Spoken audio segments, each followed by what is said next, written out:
नुहाइसकेपछि कपाल फुर्र पनि नउडोस् अनि चिपिक्क पनि नहोस् भनेर जसलाई लाग्छ नि उसले चाहिँ यो हेयर ओइल युज गर्नै पर्छ।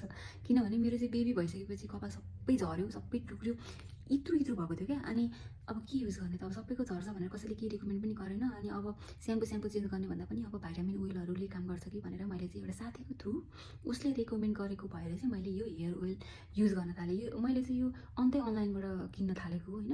अहिले चाहिँ टिकटक सपमा छ्यापछ्यापी धेरै ब्रान्डको पाइन्छ, तर मैले यही युज गर्थेँ। त्यही भएर म टिकटक सपमा अहिले दुईवटा किन्दाखेरि 30% अफ पनि रहेछ। अनि वाइ नट, अन्त किन महँगो तिर्ने, एउटै हो सामान, एउटै हो चिज, एउटै काम गर्छ त किन बढी पैसा तिर्ने भनेर मैले चाहिँ टिकटक सपबाट मगाएँ।